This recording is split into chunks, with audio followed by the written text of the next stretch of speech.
자, 우리 제목 같이 읽어봅시다. 시작. 3부에 들어가기 전에 벌써 3부에 왔습니다. 그렇죠?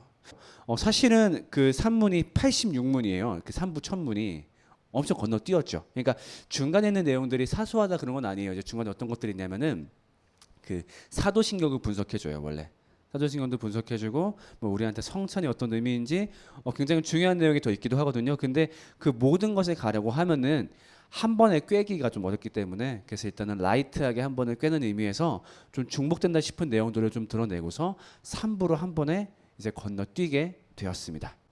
자, 1부, 2부 요약은 뭘까요? 자, 1부, 2부 각 단원마다 중요한 단어가 하나씩 있었어요. 단어. 1부의 핵심 키워드는 비참함, 2부의 핵심 키워드는 십자가. 그러니까 뭐 비슷한 말인데 그 비참함에서 구원. 그렇죠. 일부의 요약은 비참함과 구원이라고 할 수 있을 거예요. 그래서 이거를 그냥 이제 한마디로 정리한다면은 우리의 죄가 용서받았다라는 선언이에요. 놀라운 이야기죠. 근데 이게 참 감사한 게 뭐냐면은 심지어 뭐 단순히 여태까지 지은 죄가 용서받았다 그런 수준이 아니에요. 자, 이거 뭘까요? 이거 뭐예요? 양동이, 전문용어로 바켓스. 우리가 보통 십자가에서 우리의 죄가 용서받았다라고 한 다음에 이 바켓스 개념을 생각하는 사람이 있어요. 무슨 말이냐? 그러니까 우리의 죄가 막 여기 차고 넘쳤는데 이제 예수님을 믿었으니까, 예수님을 믿고 있으니까 교회 가서 회개하면은 이제 버릴 수 있다. 이 개념을 알고 있는 사람들 많이 있어요. 그거 절대 아니에요. 네, 그렇게 헷갈리면 안 돼요. 우리가 죄를 지어서 주기적으로 버린다, 그 사건이 아니라 예수님이 십자가 죽으신 뭐냐? 아예 저 바켓을 발로 차버린 거예요. 계속 비가 오는데 바켓스에서 물이 찰 거 아니야. 근데 아예 물이 안 차버리게 바켓을 발로 차버린 거예요. 무슨 말이냐?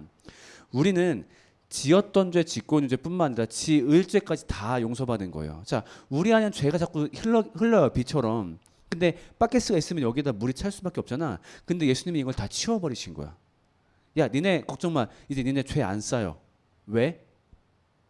그냥 없었던 걸 해주는 거야? 아니죠. 그 죄가 쌓였을 때의 대가를 이미 예수님이 다 받으셨기 때문에. 우리 저번에 봤죠? 예수님이 엄청나게 끔찍하게 죽었어요. 왜? 그것은 우리가 봐도 엄청나게 많은 죄값을 본인이 혼자 다 치러야 됐거든.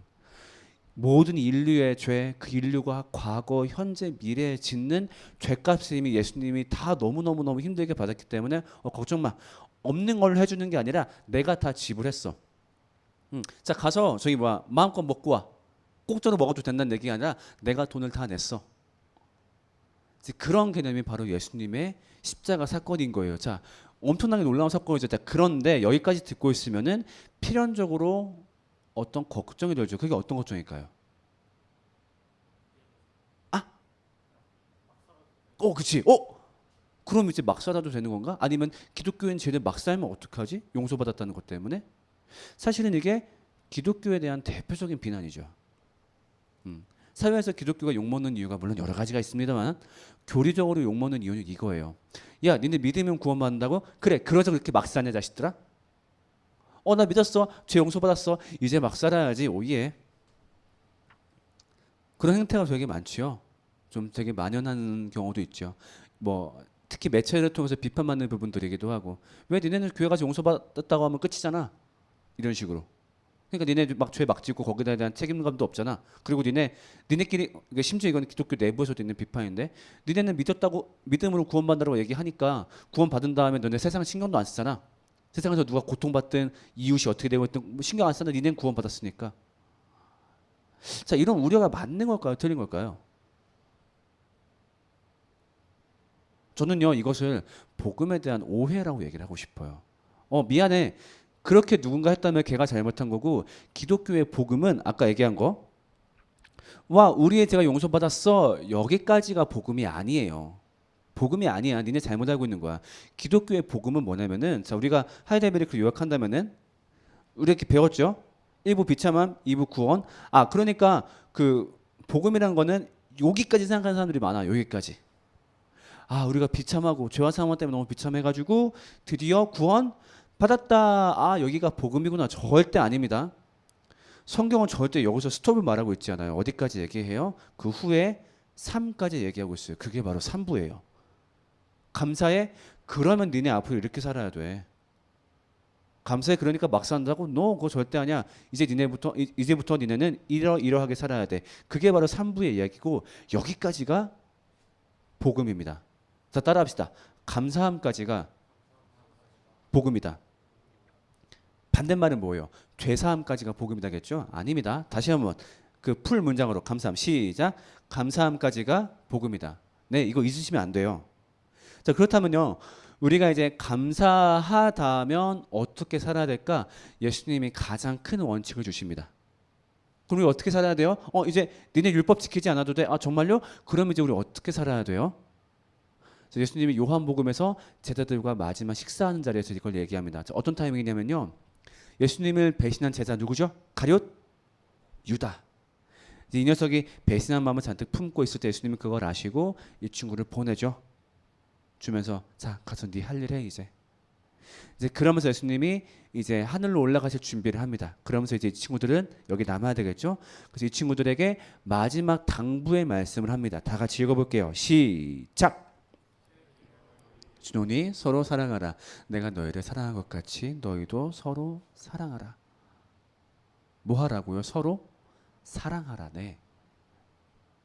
이게 우리한테 되게 강하게 내려진 이야기예요. 그러니까 옛날에는 우리가 율법 시대 때는 율법을 지키는가 하는데 율법은 어떤 의미예요? 그러니까 우리가 감사함으로 지키는 게 율법이에요? 아니에요. 안 지키면 뒤져요. 근데 안 지켰네? 뒤져야 되네? 그게 무서우니까 동물을 죽이는 제사를 지냈죠. 그렇게 해서 커버치면서 살았었는데, 그러니까 어찌 보면 율법은 생명이 없음의 증거였어요. 왜 까딱하면 난 뒤질지도 모른다. 근데 생명을 얻은 자들한테 주어지는 원포인트, 그게 뭐라고요? 서로 사랑하라. 맞아요. 이것은 생명을 얻은 자들의 삶의 지침인데, 지침이란 말이 좀 약한 것 같아요. 그러니까 지침은 뭐예요? 그냥 따르면 좋은 거, 목표, 좀 했으면 좋겠다 일까요? 아닙니다. 삶의 지침을 넘어서 굉장히 강하게 이 계명을 얘기하시고 있거든요. 다 같이 읽어볼게요. 시작. 그의 계명을 지키지 아니하는 자는 거짓말하는 자요 진리가 그 속에 있지 아니하니. 니네 잘 들어. 니네 이거 없으면 니네 예수 믿는 거 아니야. 뭐 예수님 믿는다고 뭐 봉사를 많이 해, 출석을 많이 해, 뭐를 많이 해, 아니면 교리를 다 알고 있어? 근데 니네 삶에서 계명을 지키지 않으면 니네 그 구원받지 않은 거야. 되게 빡세게 말을 합니다. 그러니까 아까 처음에 얘기한 비판을 한번 돌아가 볼게요. 야, 그러면 니네 구원받았으니까 막 살아도 돼? 아니야. 만약에 어떤 친구가 막 살고 있다고 한다면은 그 친구는 애초에 구원받지 못했을 가능성이 커. 지 혼자 구원받았다고 착각하고 있을 뿐이지. 굉장히 강한 말이죠.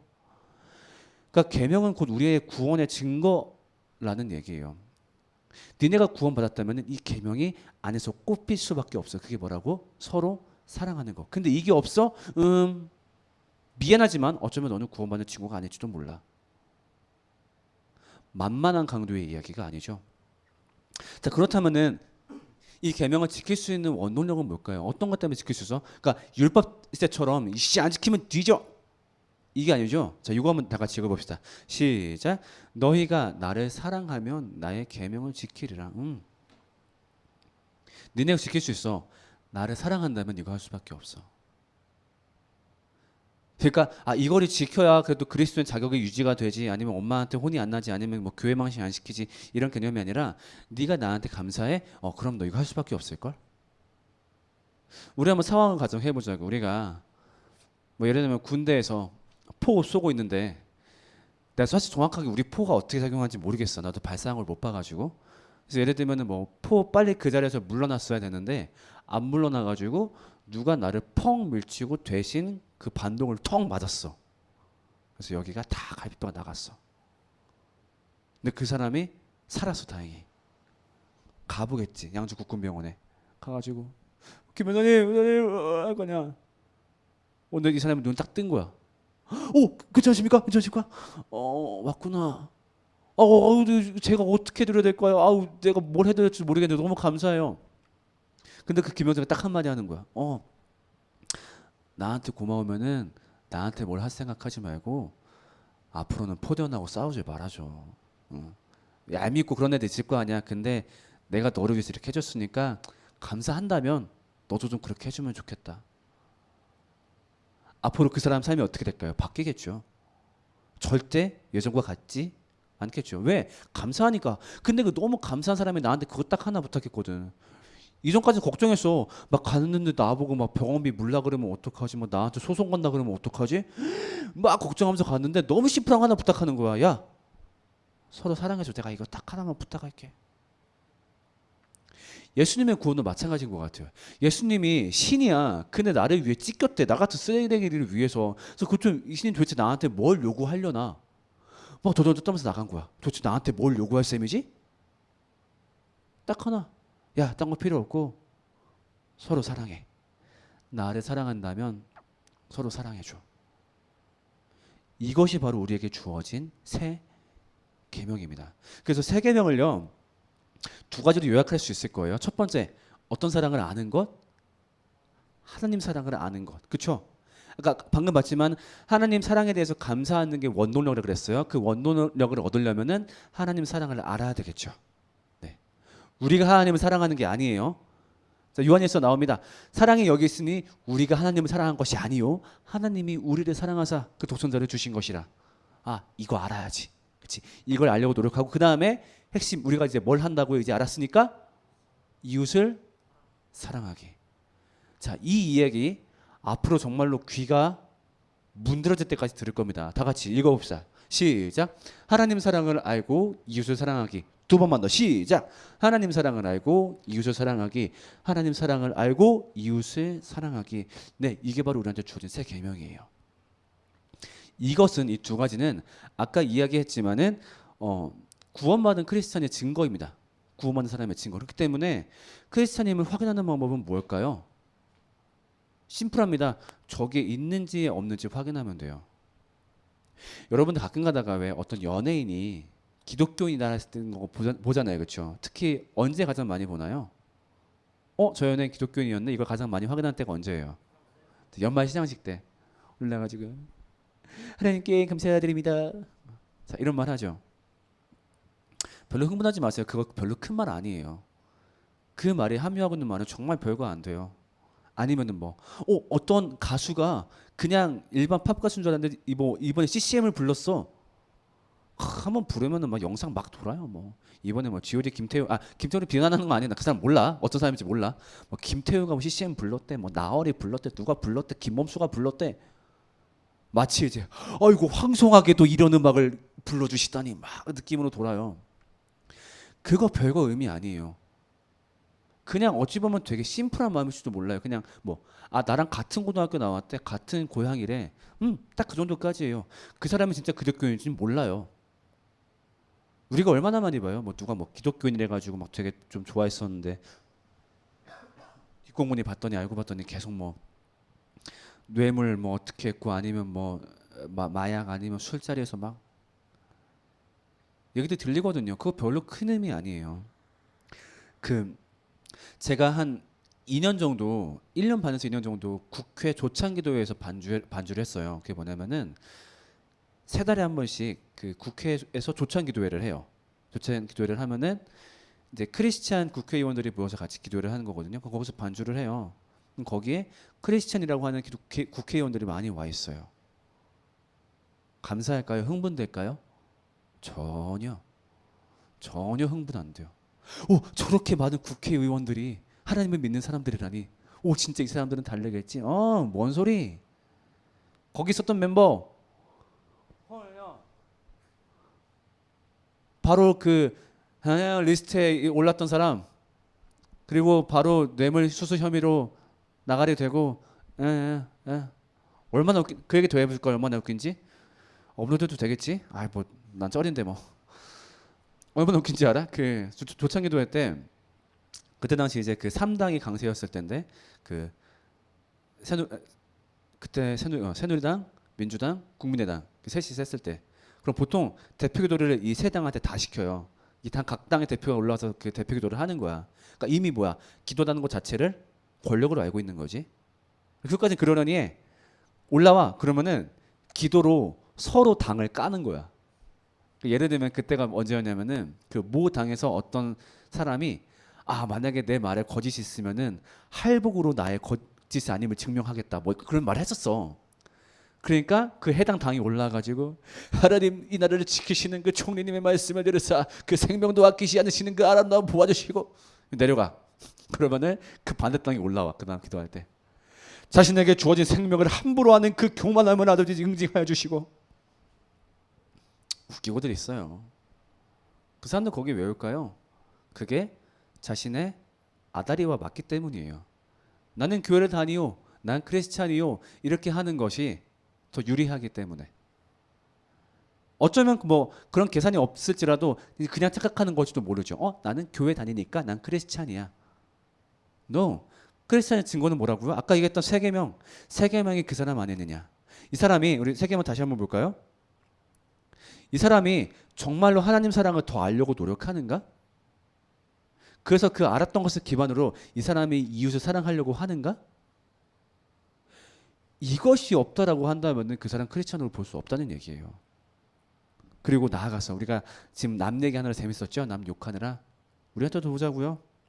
내가 크리스찬임을 확인하는 방법은 뭐라고요? 새 계명이 내 안에 있는가 없는가. 내가 교회 다닌 짬이 몇 년인데, 내가 들인 시간이 몇 년인데, 내가 하는 헌금이 얼마인데, 그거 전혀 아니라고. 그것은 이 새 계명을 가지고 있을 때의 반응인데, 이것이 없이도 나올 수 있는 반응이긴 해. 더 핵심은 뭐냐고? 내 안에 하나님 사랑을 더 알아야겠다, 이웃 사랑을 해야겠다라는 이 마음이 정말로 온전하게 있냐는 얘기야. 물론 중간중간 실패할 수는 있지. 근데 실패했을 때 정말 그걸 수치스러워하고 얼른 돌이키려고 하고 다시 노력을 하려고 내 삶에서 발버둥 치고, 이것들이 여러분 안에 분명히 있는지 확인해야 돼요. 왜? 이것이 없다면 정말 무서운 말이지만 여러분은 그리스도인이 아닐 수도 있어요. 그러니까 우리가 발버둥 치는 거예요. 여러분한테 묻고 싶어요. 여러분은 여러분 삶의 불편함을 가지고 있나요? 왜? 내 멋대로 살면 하나님 사랑, 이웃 사랑 안 하거든. 근데 내가 그 사랑을 알기 때문에 나의 이 원래 삶을 돌이키는 불편함을 감내하는 거예요. 이렇게 돌이키는 불편함. 여러분 그거 갖고 있나요? 하나님 사랑과 이웃 사랑을 위해서 불편함 분명히 있어야 돼요. 왜? 그것이 성도의 증거이기 때문에. 그리고 이것이 바로 교회와 성도의 의무예요. 교회 역할이 뭘까요? 우리 구원받았을 때 하하하 즐겁다, 찬양하자, 행사하고 거기서 끝나는 걸까요? 아니요. 교회는요, 여러분의 삶에 개입해야 돼요. 뭐 예를 한번 들어볼게요. 어느 교회 장로님께서 돈을 많이 벌어요. 헌금도 많이 하세요. 수련회 때마다 헌금도 막 후원금도 많이 해주시고, 단기 선교 간다 그러니까 700만 원. 자, 근데 그 장로님이 공장을 운영하는데 알고 봤더니 외국인 노동자의 임금을 체불하고 있었대요. 어떻게 해야 될까요? 교회는 개입해야 됩니다. 목사님이 부르죠. 이 장로님, 그 섬겨주신 건 고마운데 내가 듣기로 장로님 계신 곳에서 지금 임금 체불을 하고 계시다고 알고 있습니다. 맞습니까? 목사님이 그런 걸 왜 신경 씁니까? 목회나 잘하십시오. 이렇게 하는 데 많이 있죠. 아니에요. 교회의 역할은 거기까지 침투해야 돼요. 장로님, 이건요 교회가 관여해야 됩니다. 왜냐하면은 장로님의 지금 행동은 구원받은 자의 합당한 행동이 아닙니다. 지금이라도 하나님 사랑을 기억해서 돌이키십시오. 이거를 같이 해주는 것까지가 교회예요. 뭐 교회가 말이야, 성경 얘기하고 하면 그렇게 됐지, 뭐 자꾸 삶 얘기를 하고 내가 돈 버는 거 왜 신경 써? 그 사람 성도 아니에요. 왜? 이웃사랑을 하고 있지 않음이 드러났는데 거기에 대해서 부정하고 물러나려고 하죠. 내가 이 교회에서 여러분한테 치례를 하기도 하고 여러분들의 삶을 묻는 이유가 이것 때문이에요. 우리가 모여서 그 군생활 왜 나눠? 이것들을 우리가 일꼴찌상과 끊임없이 점검해야 돼요. 그래서 이거를 위해서 고군분투해야 돼요. 왜? 우리가 하나님 사랑을 알고 있다면 그것이 우리의 의무이니까. 그리고 그것은 교회와 성도의 의무니까. 그렇게 이야기하겠습니다. 첫 번째 한번 질문해 봅시다. 나는 크리스찬인가? 이것을 알 수 있는 그 척도는 뭐라고요? 내 안에 새 계명에 대한 욕구가 있는가? 두 번째, 이건 다 같이 읽어볼까요? 시작. 나는 새 계명을 위해 어떤 노력을 하고 있나요? 이 두 가지 그룹 토의 해보겠습니다. 그리고 하나만 더 추가해 볼게요. 만약에 뭐 오늘 설교를 통해서 좀 새롭게 느꼈다, 이건 몰랐었는데 생각하게 되었다, 이런 것도 좋을 것 같고요. 그런 이야기부터 한번 들어볼게요. 혹시 좀 이번 설교를 통해서 약간 몰랐었던 아니면 생각하지 못했었던 개념을 좀 발견한 사람이 있을까요, 혹시? 그러니까 이웃사랑 그렇게 해야 될 텐데 아는 사랑이 아직 잘 안 들어오는 것 같다. 맞아. 그런 사람도 있을 수 있을 거야. 그런 케이스인 사람들한테 무리하게 어떤 반응을 요구하진 나도 않아. 그러니까 나 아직 하는 사랑을 사실 잘 모르겠어요. 그래? 그럼 몰라도 일단은 하는 사랑 알기 위해서 일단은 뭐 해? 뭐 일단은 뭐 예배해? 일단은 뭐 봉사해? 일단 이웃한테 뭘 해? 이거를 사실 나도 강요하고 싶지는 않아. 왜냐면 아까 얘기했던 대로 그런 것들이 물론 나쁜 건 아니지만은 올바른 원동력에 기반해야 돼. 그 사랑에 대한 감사. 그 사랑을 제대로 알고 이것이 감사하구나를 타고 가야 되는데 지금 당장 급하다고 다른 원동력을 가지고 오게 되면 나중에 문제가 생기더라고. 그래서 우선은 지금은 나중에 내가 이걸 깨닫는다면 이렇게 해야 되겠구나 라는 마인드로 삼부를 배우면 좋겠어. 그러니까 지금 당장 해야지 이런 게 아니라 알겠지? 오케이. 그래서 1번부터 한번 같이 가봅시다. 나는 크리스찬인가? 자, 한번 그 조사를 한번 해볼게요. 이 얘기를 듣고 봤더니 솔직히 내가 크리스찬이 맞는지 조금 헷갈리기 시작했다 하는 사람 손 들어볼까요?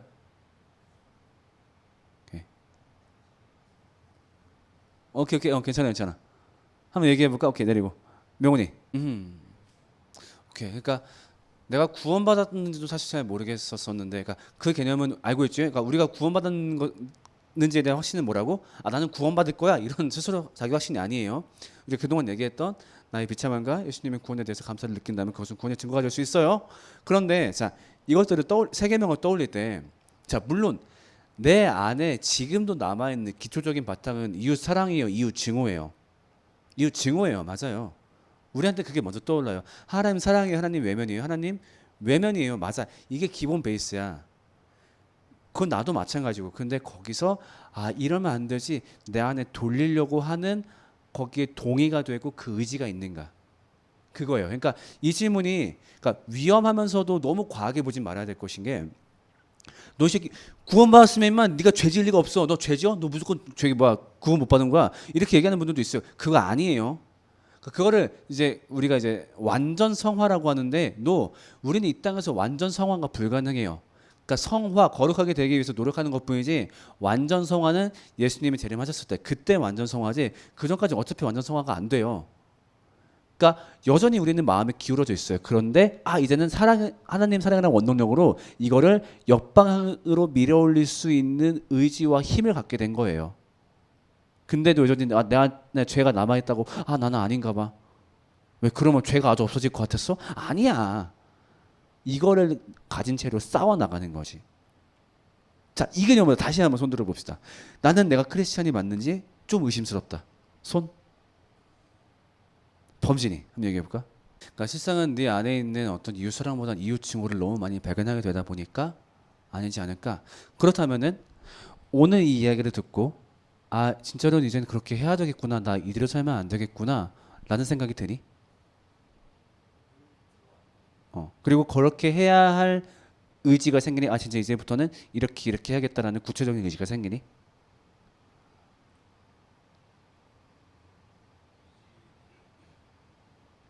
그럼 크리스찬이야. 그럼 크리스찬이야. 이제부터 네가 크리스찬인 걸 증명해 나가면 되는 거지. 쉽지 않아. 맞아. 그래서 나도 니들한테 매주 고백하잖아. 내가 실패한 사례를 매주 고백하잖아. 나도 내 분노 때문에 사람을 미워한 적, 일을 그르친 적, 지금도 너무너무 많아. 그렇다면 나는 왜 크리스찬이라고 얘기하냐고 거기에 대해서 수치스러워하고 그렇게 하지 않으려고 어떤 모종의 노력들을 하고, 물론 그래도 자빠질 때도 있지만 계속 몸부림을 치거든. 지렁이 꿈틀대듯이. 그것이 바로 우리 안의 증거입니다. 명철이는 아까 하나님 사랑 단계에서 얘기를 했었고, 그러니까 아까 하나님 사랑의 단계를 잘 모르겠다라고 하면 어떻게 하면 될까요? 성령님의 도우심을 구하세요.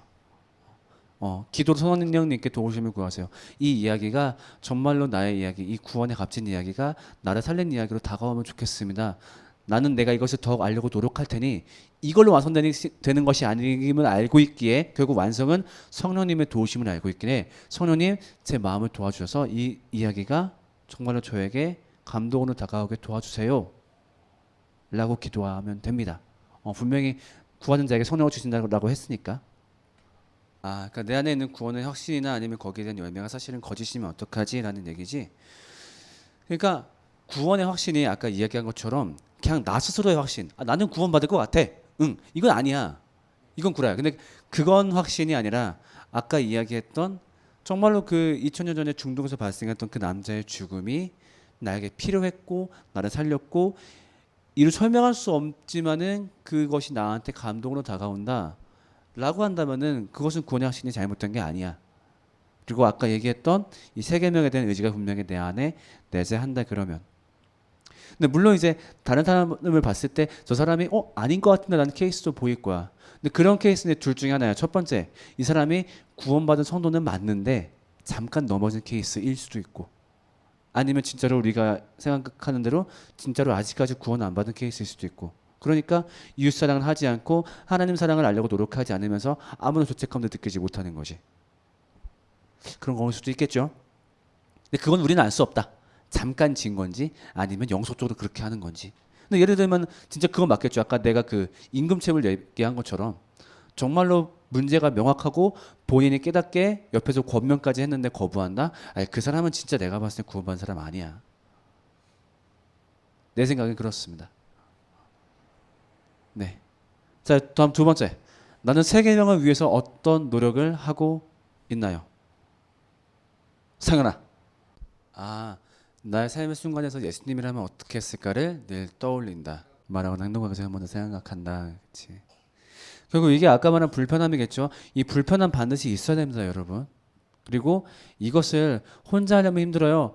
같이 싸워 나가니까 교회인 거예요. 그러니까 뒤에다가 저거 프로젝트 만들어 놓은 거야. 저 같이 하라고. 세 계명을 지키려고. 그러니까 하나님을 알려고 하는데 혼자 책 읽으니까 너무 좀 귀찮기도 하고 좀 어기기도 해. 같이 읽어봅시다. 그 다음에 이웃사랑 다짐했는데 아이고 나 혼자니까 저 깜빡할 때도 많아요. 이거 누구 나랑 좀 같이 합시다. 저거 좀 많이 활용하면 좋겠어. 프로젝트. 알았지? 내 삶에 있는 그 노력이 정말로 새 계명 때문에 하는 건지 아니면 다른 어떤 요인 때문에 하는 건지 궁금하다. 그럴 수도 있겠죠. 예를 들면 내가 사람의 인정 때문에 하고 있진 않나? 매번 점검해봐야 돼요. 그런 생각을 가지고. 그러니까 우리 올바른 원운동은 뭐라고? 그 십자가 사랑에 감사한다면 그렇게 해봐야지. 어떻게 할 수 있을까? 한번 다른 요소를 한번 재해보는 거야. 어쩌면 내가 사람의 칭찬 때문에 그런가? 그래. 그러면 사람들의 칭찬이 없는 곳에서 해보자. 남 모르게도 한번 해보자. 뭐 이런 식으로. 그러니까 자기를 계속 체크해 나가야겠죠. 니네한테 고백하는 건데 목사가 뭐가 제일 힘든 줄 알아? 목사가 힘든 점 뭐 여러 가지가 있겠지만은 내가 봤을 때 제일 힘든 점이 뭐냐면은 하나님을 알려고 노력을 해. 근데 이게 하나님을 알려고 노력하는 것이 나의 명예와 수익하고 연결이 돼.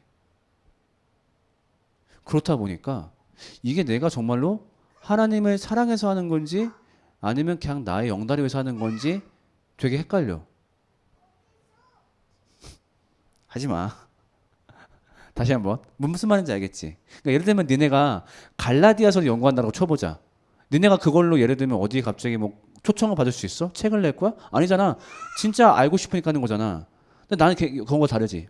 내가 말씀 연구를 잘해서 예를 들면 좀 괜찮게 설교가 나왔어? 초빙 받을 수도 있거든.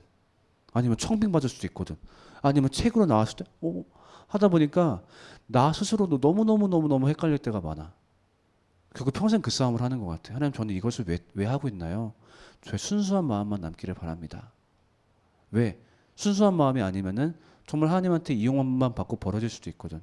그렇지 않고 정말로 제가 진실됨으로 이 모든 것을 하기 원합니다. 라는 고백이 우리 가운데 있어야 될 것 같습니다. 하나님을 찬양합시다.